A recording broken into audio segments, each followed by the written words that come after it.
صحیح، جیسے کہ آپ نے اس تناظر میں فرمایا کہ بلتستان کے اندر ایک خاص طبقہ تیار کیا جا رہا ہے، سیکولر اور لیبرل جو طبقہ، جو انہی کے مفاد کے لیے وہ بعد میں استعمال کیا جا سکے، اور یہ چاہے آپ وہ اسی ہمارے اس ایک قوم کے مافیا طبقہ کی طرف سے ہو یا پھر بین جو ہے عالمی سطح کی تناظر میں ہم اس کو دیکھیں تو مطلب وہ ایک جو ہے اپنے مفاد کے لیے ایک خاص طبقہ تیار کر کے بعد میں اس کا سہولت کار بن سکے. تو کیا ہم یہ سمجھ سکتے ہیں کہ جو اس وقت بلتستان میں ہم ثقافتی ایک تبدیلی دیکھتے ہیں، کیا انہی کے اسباب اس کے اسباب میں بھی یہ اس میں سبب بن سکتا ہے، یا ثقافتی جو تبدیلی ایک بہت واضح نظر آ رہی ہیں، یا بلتستان کے اندر جو ثقافت تیزی کے ساتھ بدل رہے ہیں، تو اس کے کیا اسباب ہو سکتے ہیں؟ اس کے جو اس وقت جو بلتستان میں بظاہر بدل رہے ہیں تو وہی ہے. سب سے پہلے تو ہم یہ دیکھنا ہوگا ثقافت کس کا نام ہے. تو کسی نظریہ حیات کی بنیاد پر انسانی حیات کے جو جلوہ افروزی ہیں، مختلف اس کے جو پھل پھول ہیں، پتے ہیں درخت کے، تو وہ ہوتے ہیں ثقافت. اگرچہ پاکستان کے محدود تناظر میں ثقافت تھا تو صرف مخصوص ہو کام کا نام ہے جس میں انسان کی لباس، کھانا پینا، تہوار، شادی کے، اسی طرح خوشی غمی کے کچھ تقریبات، اس قسم کے عمارتوں کے بنانے کے طرز برز، اور اس کے بعد کھیل کود، تماشا، فن آرٹ گیلری، مصوری، اداکاری، صداکاری، یہ جو ایک خاص دائرہ ہے پاکستان میں، تو اس کو ثقافت کہتے ہیں. جبکہ علمی طور پر ثقافت اس کو نہیں کہتے ہیں. علمی طور پر تو نظر حیات کے جو عملی نمود ہے. اخروٹ کا جب ہم بیج زمین پہ ڈالتے ہیں تو درخت چند سال پروان چڑھنے کے بعد اخروٹ کا پھل ہی دیتا ہے. تو بیج کا نام ثقافت نہیں ہے، صرف پتے کا نام بھی ثقافت نہیں ہے، بلکہ اوپر جو تنا جو درخت پروان چڑھتا ہے اور اس پر آنے والا چھلکا بھی ثقافت ہے، تنا بھی ثقافت ہے، شاخیں بھی ثقافت ہے، پتے بھی ثقافت ہے. اس کا اگر کوئی پھول لگتا ہے تو وہ پھول بھی ثقافت ہے. سب کچھ ثقافت ہی ہیں، یعنی حیات انسانی کے جلوے. اب وہ جو بدل رہے ہیں تو سب سے پہلے وہی بون ثقافت تھا، پھر بدھی ثقافت آیا، پھر اسلام کا تصوف والی ثقافت آ گئی. اب اس وقت پھر توسیع برادران وغیرہ کے بعد آیا تو شیعی ثقافت نے بھی آہستہ آہستہ اس میں قدم رکھ لی. تو پھر رسومات کے حد تک تو ہم آج بھی اللہ کی فضل سے اسلامی ثقافت ہی ہیں. البتہ کچھ عرصے سے بدل رہی ہیں. آپ کو نظر آئیں گے مغربی لباس کا ہے، لوگوں کے بولنے کا انداز ہے، چلنے کا انداز ہے، ایک دوسرے کے ساتھ روابط کا انداز ہے. پہلے اختلافات مقامی عالم دین یا محلے کے اخوند صاحب یا محلے کے سرکردہ سے آرام سے بڑے بڑے کیسز کا معاملہ حل ہو سکتا تھا، لیکن آج عدالتوں میں 30-40 سال سے بھی لوگوں کو ایک کیس کے سماعت کے لیے جا رہے ہیں، آ رہے ہیں. پہلے لوگوں میں برداشت زیادہ تھا. کسی پر ظلم ہوتا تھا تو کہتا تھا ٹھیک ہے تم ظالم ہے، میں مظلوم ہوں، میں اس فیصلے کو اللہ کی عدالت پہ رکھ لیتا ہوں. دنیا میں زیادہ ایک دوسرے سے الجھتے کم تھے. آج یہ چیزیں ختم ہو گئی ہیں. اور اسی طرح لوگوں کا سوچنے کا انداز بھی بہت بدل گیا ہے. تو پھر اس میں جو بنیادی اسباب ہے، ایک تو دین کے حوالے سے سطحی فہم ہے. ہمارے ہاں توحید، نبوت، امامت، دنیا، آخرت، ایمان، ان چیزوں کا جو فہم ہے وہ سطحی اور عوامانہ تک ہے. اس کی ذرا گہرائی میں جا کر اس پر ابھی کوئی دقیق کام نہیں ہوا ہے. معاشرے کے 95% لوگ کو 98% لوگ قرآن کا ترجمہ لوگوں کو نہیں آتا، بلکہ 99% کو قرآن کا ترجمہ نہیں آتا، حدیث کا ترجمہ نہیں آتا. میں نے کئی علاقوں میں سروے کیا ہے باقاعدہ.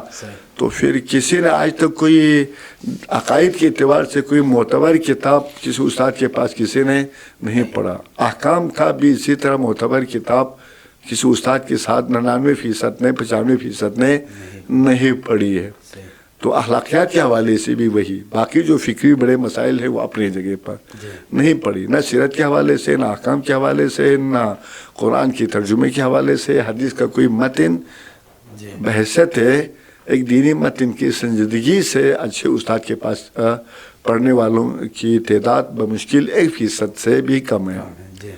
تو یوں دین کا جو فہم ہے وہ وہی سنائی دادی اماں سے سنی ہوئی باتوں پر, یا زیادہ محرم اور رمضان میں جو دروس وغیرہ ہوتے ہیں انہی پر لوگ اقتصا کرتے ہیں, سنی ہوئی باتوں پر. تو ایک دین کا جو سطحی فہم ہے, سطحی سوچ ہے, گہرائی سے نہ جاننا.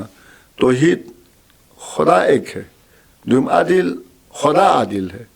بھئی دوم عادل ہے تو خدا عادل ہے, تو مجھے بھی عادل ہونا چاہیے, معاشرے کو عادل ہونا چاہیے, سارے سرکاری اہلکاروں کو عادل ہونا چاہیے, پوری ریاست کو عادل ہونی چاہیے. سماجی انصاف, دوم عادل کا مطلب یہ سارے عادل ہیں. کسی کے بھی ذہن میں دوم عادل کہتے ہوئے یہ چیزیں آتی ہی نہیں ہے. خدا عادل ہے, آسمان پر عادل ہے, بس ٹھیک ہے عادل ہے. تو اس قسم کے بہت سارے دوسرے بھی مسائل ہیں. ہم نے دین کا فہم ہمارا سطحی ہے. ایک دوسری بات, جو دین ہے وہ رسوماتی ہیں.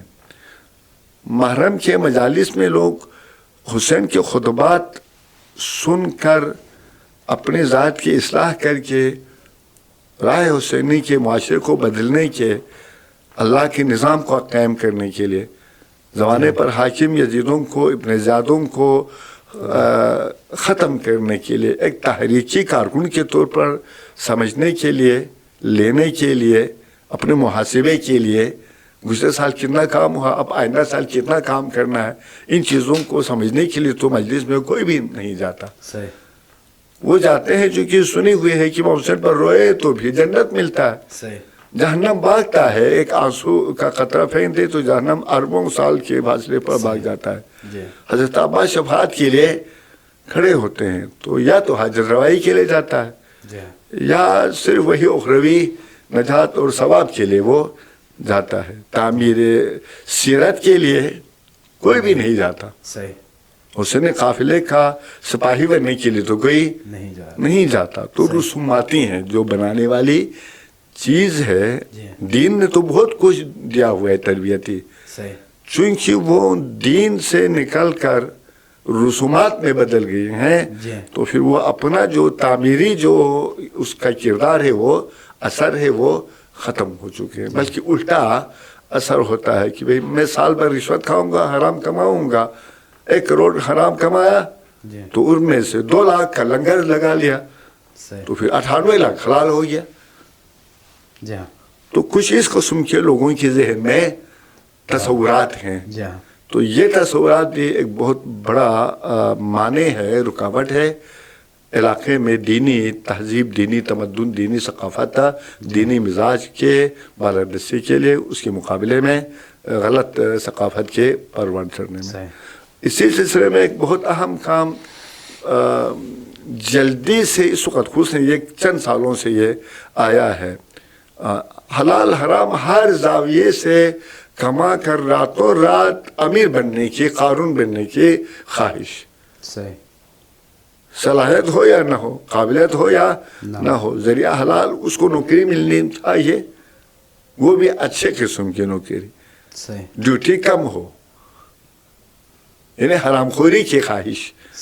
اسی طرح جس طریقے سے بھی ہو مال و دولت جمع کرنے کی بے لگام خواہش, کم سے کم زحمت پہ زیادہ سے زیادہ عیاشی کی خواہش.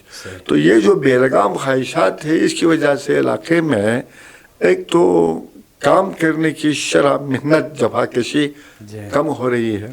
حرام ذرائع کی طرف لوگوں کا رجحان بڑھ رہا ہے. لوگ اپنی زمینیں بیچ کر عیاشی کرتے ہیں. 1 کنال زمین پھئی تھی, 80 لاکھ آیا کہ 1 کروڑ روپے مل گیا, تو پھر ٹھیک ہے, 1 کروڑ سے 5 سال ہوا تو آرام سے وہ زندگی گزار سکتا ہے, گاڑی خرید سکتی ہے, بلتستان سے باہر موسم سرما کی سردیوں میں وہ اسلام آباد, لاہور, کراچی میں آ کر آرام سے بیٹھ سکتے ہیں. تو دیکھیں یہ ایک چیز. البتہ ایک خوش آئین بات یہ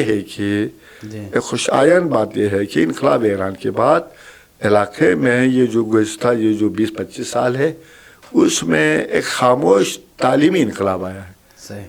پہلے اسکول میں جانے والوں کی تعداد بہت کم تھے, اس وقت بہت زیادہ ہے. صحیح. پہلے کسی حد تک BS MA گریجویشن کا کرنے والے, ماسٹر کرنے والے, MPhil PhD کرنے والے لوگوں کی تعداد بہت کم تھے. اس وقت یہ تعداد میں اضافہ ہو رہے ہیں. دینی تعلیم کے حوالے سے بھی پہلے پورے علاقے سے 1-2 آدمی نجف خم مختلف اعلیٰ علمی مراکز میں جاتے تھے, نمائندگی بہت کم تھے. اس وقت اللہ کی فضل سے دینی شعبے میں بھی اور دنیوی شعبے میں بھی علم کا جنون جو ہے نا وہ بہت زیادہ چڑھ چکے ہیں. لوگ پڑھتے ہیں, پڑھائی پہ وہ خرچ بھی کرتے ہیں. تو یہ تعلیمی جو ریشہ ہے وہ کا رفتار جو ہے وہ پاکستان کے کسی بھی دوسرے علاقے سے یہاں پر بہتر ہے.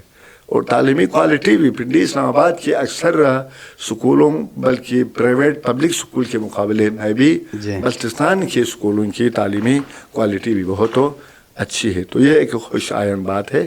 باقی بے لگامی, رسوماتی دین کا ناقص فہم, ان اسباب کی بنیاد پر ہمارا جو تہذیبی جو مسائل ہے اس پر ثقافتی جلغار ہمارے اوپر زیادہ سے زیادہ کیا جا رہا ہے. اور اس کا مقصد بھی وہی ہے کہ یہاں کی مذہبی شناخت کو کم کر دیا جائے, علاقے سے لوگوں کے اندر سے روح مزاحمت و مقاومت کو ختم کر دیا جائے, خودی کو ختم کر دیا جائے, ان کو عیاش بنایا جائے. تو پھر عیاش قوم, تن آسانی میں مبتلا قوم کبھی بھی دشمن کے مقابلے میں ٹک کر مقابلہ کر نہیں سکتی. پھر وہ سہولت کار بن جاتی ہے. جب سہولت کار بن جائے گی تو پھر بلتستان میں جو چھپے ہوئے خزانے ہیں, معدنیات ہیں, زمینیں ہیں, سیاحت کے جو بڑے مواقع ہیں, ان پر جو ہے نا وہ بڑی طاقتیں قابض ہو جائیں گی. تو خدا بندہ سے ہم فی الحال تو آپ شعور, بیداری, آگاہی پھیلا سکتے ہیں, بتا سکتے ہیں, اور پھر خدا سے دعا کر سکتے ہیں کہ خدا ہمیں کامگو بننے سے بچا.